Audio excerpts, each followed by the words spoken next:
alors très rapidement rek ñu mën a jël réaction monsieur Birahim ñu ngi maa ngi lay fay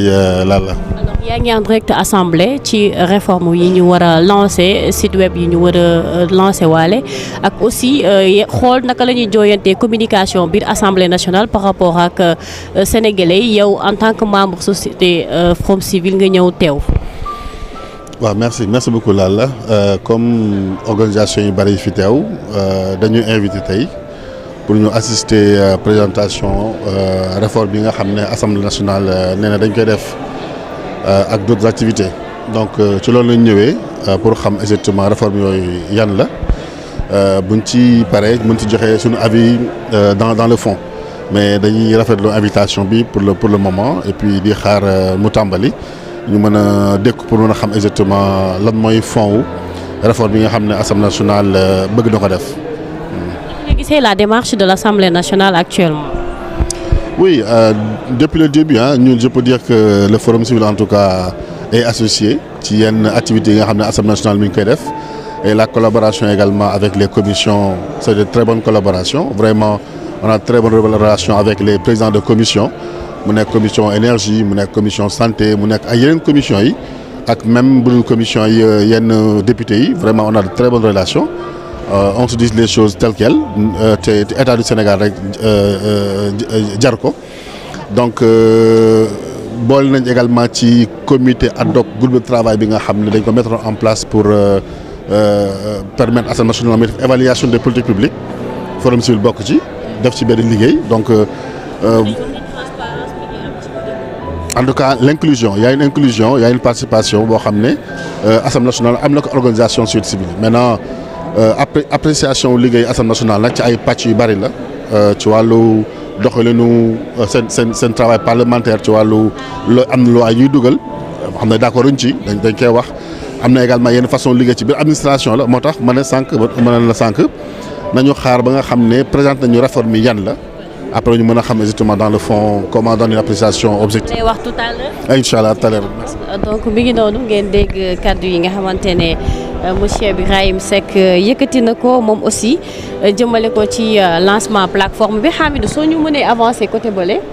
comme ça très rapidement nga mën a jël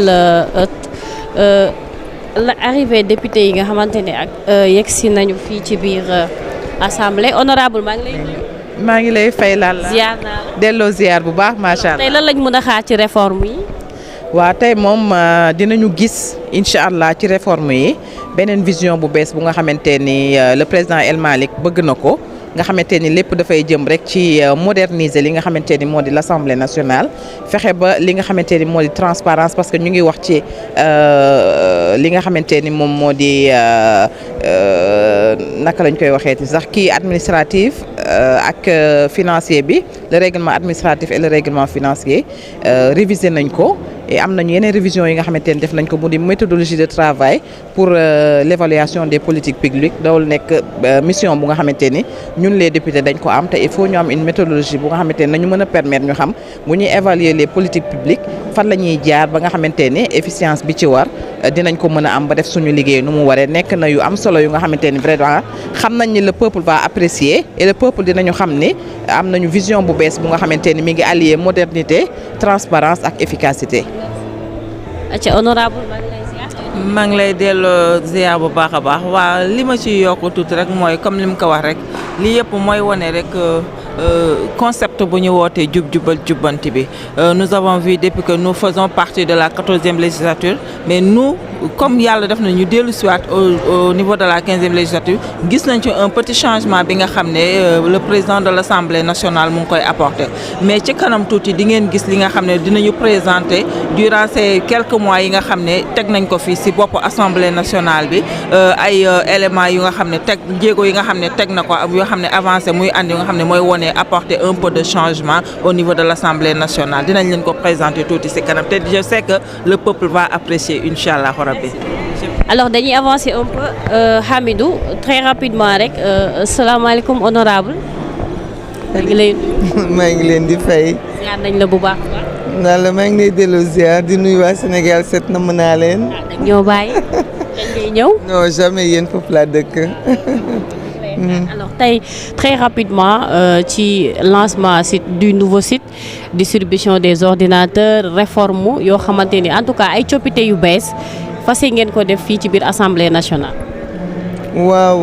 la lii dafay inscrire rek ci bëgg-bëggu président de l'Assemblée nationale bi nga xam ne bi mu toogee ba léegi dafa bëgg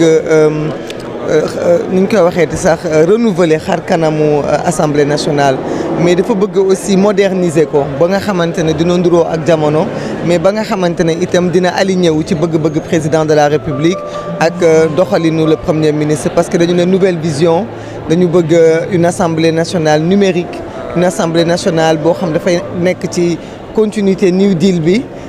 loolu moo tax ñu teg réforme yi nga xam ni foog naa bu ci nekk rek dina gën a yombal liggéey bi moo xam ci règlement intérieur bi am na réforme yu ñu ci def dénk ko sunu ay naataango député yoo xam ne macha allah ay commission yu ci def liggéey bu am solo mais moo xam itam ci fonctionnement assemblée parce que ñëpp xam nañ ni assemblée ni mu bindoo woon dafa xawoon doy waar parce que dafa am yu bare yoo xam daf fi doon am te teguwul ci ay règlement teguwul ci ay arrêté ay pratique la rek yoo xam ne dañ ko hérité woon ku ñëwoon rek di ko def te mënu la wax ci ban base légale la ko teg loolu yëpp mu ngi ci réforme yi ñu soppi ko nit ñi di ñëw liggéey si itam parce que loolu tamit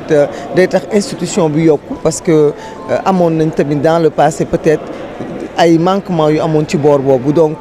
réforme digitale bi tax na ba assiduité bi yokku ponctualité bi réforme en profondeur ci nga xamante ne moom mooy texte yi surtout aussi le statut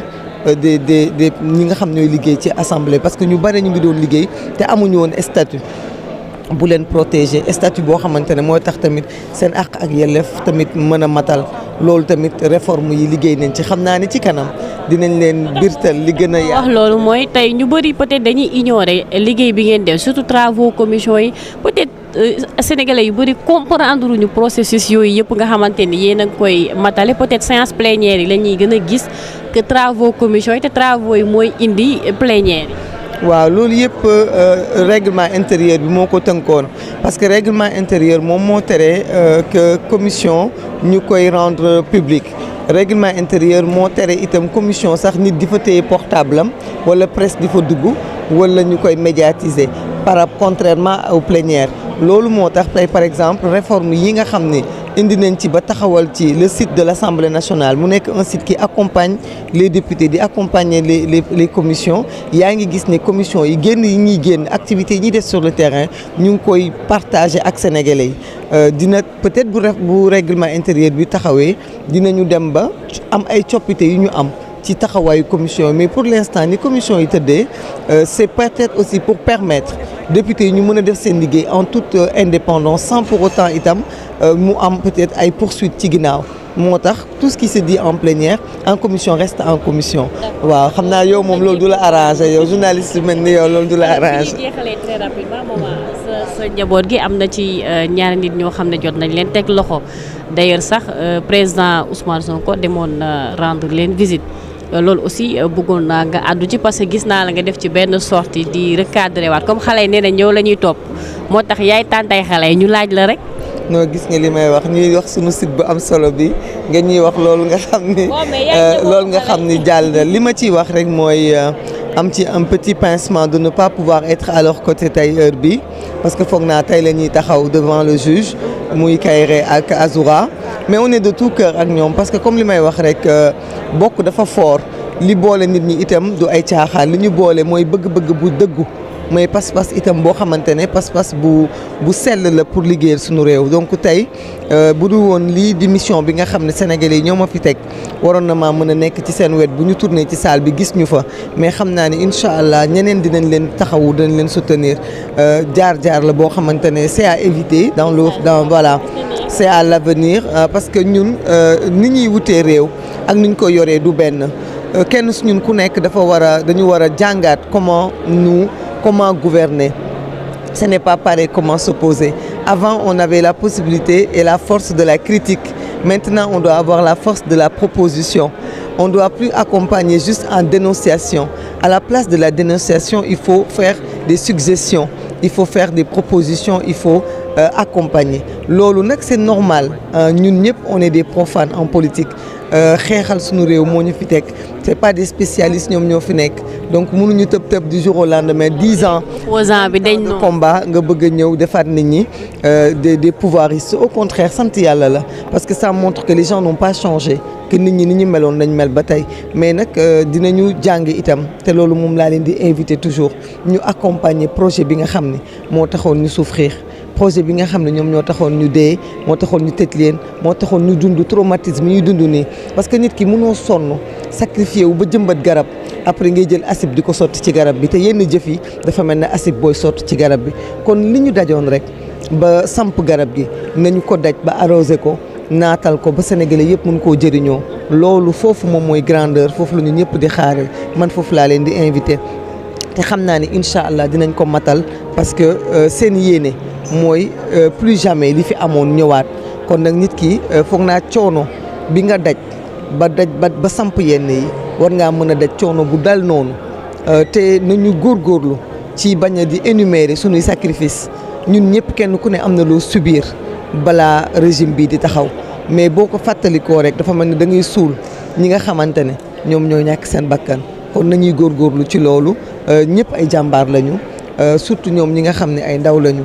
souffrir ñàkk seen liberté ba lii am mais bu ñu di ko wax parce que nit ki boo defee dara wax ko da ngay wàññi taaru ak daraja yi li nga def donc loolu rek laa leen di yëpp di leen wax ne nag incha allah li ñu bëgg dina am parce que réew mi dina changer mais nag ni xale yi di waxee changement plat bu xat la ñun ñoo ko commandé te ci ñun lay njëkkee donc rafetlu wu ma tamit yenn manipulation yi ci am parce que tey loo mun ci wax amul kenn ku lay wax ne la nguur yi fi passé woon lii ñuy dund tey dinañ ko dund parce que tey nga gis ku ñuy àtte ku bokk ci mouvance présidentielle la xam nga loolu mësta am loolu nag du populisme constat la nañu xam ne dëkk bi mu ngi changé te ci changé rek lay continuer te ci lay dëkk maa ngi de tout cœur en tout cas ak ñoom di ñaan yàlla justice def liggéeyam mais di ñaan yàlla justice tamit oyofal loxoom ci seen kaw xam ne ndaw ñi ils ont été traumatisés ci lu ñu dundoon démb ak barki démb ñu gunge leen accompagner leen ba ñu xajaat ci société bi merci beaucoup. alors Hamidou dafa mel ni ñu ngi andi matériel yi voilà donc dañuy continuer ak yéen rek fi nga xamante ne moom mooy réaction yi laataa ñuy commencé honorable nuyu naa la. maa ngi lay fay ma sœur. maa ngi sant bu baax alhamdulilah. waaw vraiment tey nag boo xoolee réforme yi ci ginnaaw 2 mois ci ginnaaw am na ay travaux yoo xam ne doon nañ ko def en équipe jëmale ko ci ay réformes yoo xam ne war na am ci fonctionnement de l'Assemblée nationale léegi travaux yi les travaux se sont gravités autour de la révision du règlement intérieur de l'Assemblée nationale, le règlement administratif, le règlement financier, l'informatique ou bien la digitalisation. wax naa tamit yaakaar naa règlement intérieur bi ak l'évaluation des politiques publiques loolu tamit ci thème yi la bokkoon ak tamit la chaîne parlementaire mu nekk lu am solo ndax lii vraiment ku ne xam na ne que règlement yi ma wax muy le règlement intérieur de l'Assemblée nationale le règlement administratif le règlement financier loolu vraiment ça date de longues années am na ci sax boo xam ne ça date de 1963 loolu xam nga ne yàgg na kon war nañ ci indi ay réformes yu méngoog jamono. yu tolloo xarale yi macha allah vraiment kon ñi ngi félicité bu baax le président de l'Assemblée nationale ak équipe bi yëpp les membres du bureau les honorables députés ak l'administration ci liggéey bu rafet bi nga xamante ne si ne ñu ngi koy liggéey lii nag vraiment day woote ne rupture bi nga xam ne mu ngi am daal rupture bi daal vraiment noté nañ ko au sein de notre chère structure au sein de la deuxième institution de la deuxième institution qui est l'Assemblée nationale dëgg yàlla. jaajëf alors ma koy jaajëfal bu baax a baax très rapidement rek ñu continuer ak yéen biir Assemblée nationale daanaka député yëpp teew nañ fi man kii dama kaa war a nuyu wala ma romb. non bàyyi ma romb rek comme Sénégal seen moom xam naa ni bàyyi nañ la mais ñu ngi lay nuyu. maa ngi lay fay bu baax. noo def. ça va bien alhamdulilah. alhamdulilah alors tey ngeen fas yéene lancé ay réformes yu am solo pour la deuxième institution du pays muy l'Assemblée nationale lan la ñu mën a jàpp en terme ci résumé bu gàtt rek li nga xamante ne moom moo undu journée tey bi. waaw di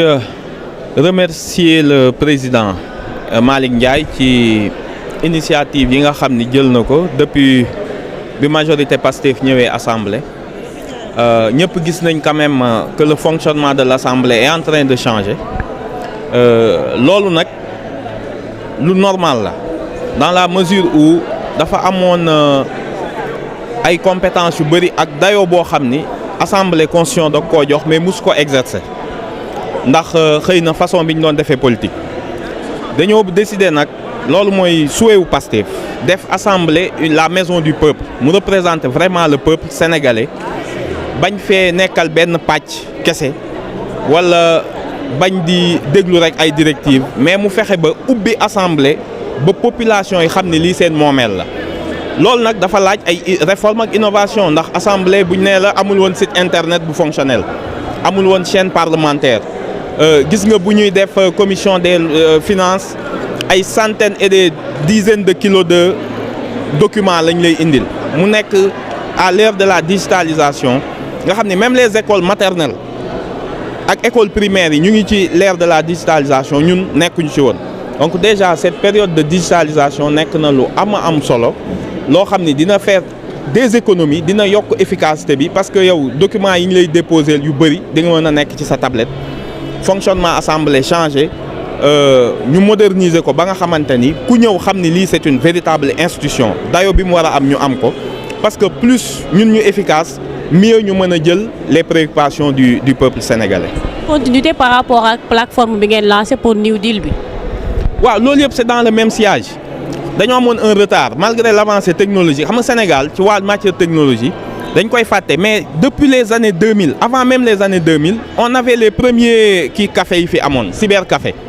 donc ñun ñoo ko fi njëkkoon a am ci Sénégal malheureusement après dafa am période de ralentissement te notre administration de façon globale ak l'État ñoom jëluñu woon la digitalisation le numérique mu nekk au cœur de leur pratique amuñu ko woon donc lii c'est un rattrapage qu'on fait pour l'Assemblée nationale qui vient à son heure ñu soxla ko ba lépp luy xaw assemblée population yi mën a xam député bi bu xëyee ba dugg fi à part les plénières yi nga xam ni moom la ñuy gis lan mooy le véritable travail du parlementaire gis nga ñu ngi toog fii di ko lancer boo xoolee ci biti bus baa ngi yóbbu waa commission yi dem di visiter ji sur le terrain loolu yëpp dañ ko war a fësal pour nit ñi xam lan moo tax ñu yabal député yi assemblée nationale population yi tamit ñu mën di recueillir seeni doléances ak seeni préoccupations au fur et à mesure ñu bañ a xaar rek ba élection. En tant que juriste gis nañ aussi seen bureau politique bi démb def ngeen benn communiqué à l'endroit de Pastef mais aussi seen ay ñooñ wala militants yoo xam ne actuellement ñu ngi leen war a juger bis si journée tay bi aussi muy Azoura ak Kairé 221 d'ailleurs PM demoon na seeti leen. waaw loolu yëpp li ci am solo mooy Pastef parti la boo xam ne day respecter la légalité bu dalee ci ñeneen ñi dañ koy respecter moo tax du ñu nangu mukk ñu naan ñu da ngeen def règlement de compte mais bu ñu dalee tamit dañ koy nangu biñ ko nangu nag moo tax ñun ñëpp mosoo gis kenn ni Azoura bul dem wuy ji Azoura militant la bu discipliné vidéo bi ñëpp xam nañ ni manipulation la mais anyway l'essentiel est que am na yàgg na génnewaat nañ ko dans un contexte ñi koy génne ay opposants la yoo xam ne xamatuñ seen rôle parce que boo demee bay exhiber def sa mode d'opposition exhiber ay vidéo pour jaxase ab carte parce que dañoo nekk ci reddition des comptes ak jéem a pacifier l'espace politique ba nga xam ne ay saaga ay injures ay calomnies dootu fi am boo génnee vieille vidéo ñun ñu fexe ba suñuy militants waxatuñu nga dem génne vidéo bu yàgg pour teg ko sur la table pour jéem a jaxase carte néanmoins le procureur def na liggéeyam parti bi def na liggéeyam ndax premier ministre Ousmane Sonko en tant que président du parti sañ naa seeti militant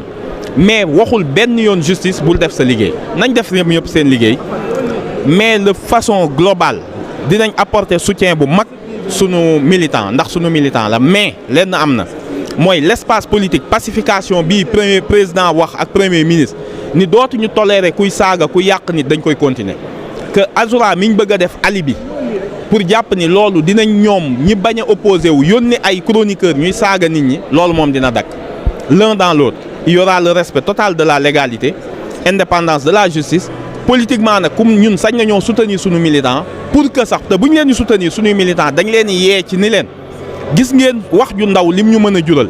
ku nekk na nga xam sa bopp booy wax nga responsable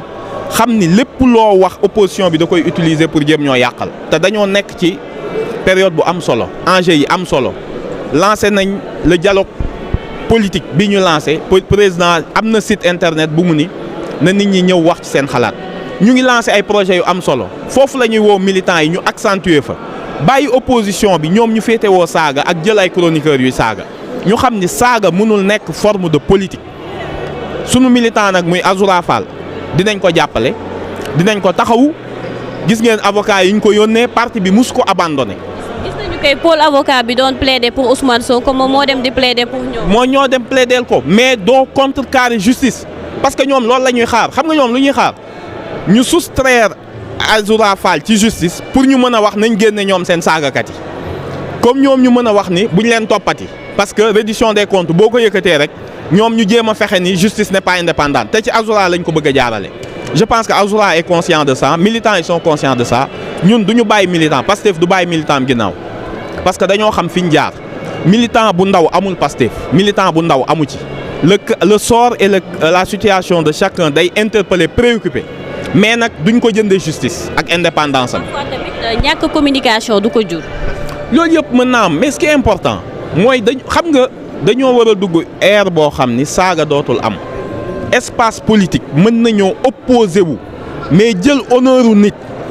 te fa loolu interpeller opposition bi yéen bëggu leen a taq mais yónni ay nit ñoo xam ne xam nañ leen ñu xëy suba kenn xamul fu ñu jógee ñu occuper espace bi opposition waroon occuper kooku problème mu opposition la. opposition sénégalaise moo am problème avec les chroniqueurs parce que l'espace qu'ils devaient occuper ñoom en tant que opposant leader dañoo bàyyi ay chroniqueurs utiliser ko te chroniqueurs yi bu ñu ko utiliser lu ñuy wax ay saaga wax yu ñaaw. loolu mënul nekk une alternative opposition bu responsable warul nangu ay chroniqueurs di occuper espace bi mu waroon occuper mais pacification bi ira jusqu'à son terme képp ku toog di saaga di tuumaal nit xamal ni buñ la yóbboo justice di nga fay ndàmpaay te boo ko continuer dinañ yoon dina def liggéeyam loolu moo am solo maintenant nag dinañ génne vidéo yu njëkk yoo xam ne ay nit mer nañ ñu saaga la nga fay yu ñu génne ko ci contexte yooyu yëpp am na solo l'essentiel daal na Pastef ak militant am xam ni respect de la loi dañ koy def parti bi mënul bañ a respecter loi mënul nu procureur ku mu woo ñu taxaw naan la déedéet bul dem duñ ko def mais même bu la procureur woowee di nga gis ni parti bi ñu ngi sa ginnaaw. est-ce que jotul aussi ngeen woote waat école du parti parce que l'autre jour gis nañu ay réactions yoo xam ne quand même malgré la colère mais aussi abstention daf ciy baax. bu mu la nax gis nga affaire bi du question seulement école du parti ñu ngi liggéey bu am solo avec le ministre Ndiek Sarré Moustapha Ndiek Sarré ak le docteur Amadou Ba Babo bu 3FPT ñu ngi def ay liggéey yu am solo lii c'est un problème de société. c'est un problème de société ak approche bi ñuy am ak ni ñuy consommer les plateformes yu bees comme ay TikTok ak yooyu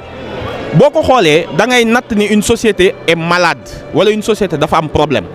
moo tax bu leen ko yemale ci kaawu Azoura Fall c'est un problème de société d'approche de consommation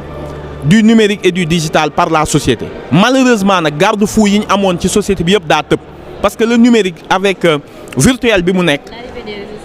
virtuel bi mu lay dugal daf lay créer un sentiment d'impunité et d'irresponsabilité malheureusement quand vous parlez vous êtes dans le virtuel mais dégâts yi sont bien dans le réel moo tax man la c'est un problème global nañ ci yar suñuy doom ba ñu xam ni ndekete loo wax ci numérique mën naa dal sa kaw tamit donc l'idée daal mooy nañu bàyyi saaga ab réew nañ koy natt ci relation sociale te relation sociale yi mooy ñu waxtaane xam-xam di waxtaane lu jëmale société bi kanam ñu génn ci ay saaga di artu nag opposants yi ni leen yónni chroniqueur mu saaga du kaawu Azoura Fall mooy tax gars yi bàyyi politique bi ñu décidé wàcc leen ci terrain bi ngeen jéem a opposé wu ak les régimes. soo ni ñoom ñu ngi opposé wu. non ils s'opposent pas aujourd'hui les plus grands opposants de ce pays sont des chroniqueurs te nee naa la loolu c'est un problème non pas pour le parti au pouvoir mais pour l'opposition parce que ñooñu àddina du yàgg ba ñu laal ab électorat les gens peuvent les regarder parce que kuy wax lu ñaaw foog nga am ñu la seetaat mais dans le fond. ñoom instant yi dañ def benn bloc ñoom ñëpp taxaw takku nañ ba dëgër nee nañ dañu fas yéene taxaw dool luñ leen bàyyi ngeen gouverner. non mënuñ non kan mooy wax loolu ay chroniqueurs attendez defal naa non je vous dis une chose l'opposition sénégalaise a un problème très grave quand vous voyez les chroniqueurs analystes bu mën analyser de la loi il va se rendre compte que c'est moins un problème pour le pouvoir qu'un problème pour l'opposition Ousmane Sonko bi muy opposé wu amul woon c'est pas l'ère des chroniqueurs dafa incarner l'opposition occuper l'espace ñoom nag ils se mettent derrière des chroniqueurs pour di wax yu ñaaw ils ne sont pas dans la proposition et des contre-propositions moo tax man la c'est très dangereux ce qui se passe suñu bàyyee une société dominée par l'insulte l'invective et la calomnie moo tax nag des réformes judiciaires dafa war a am pour que yii ñu koy juger de façon flagrant délit ba pare ku ko def ñu teg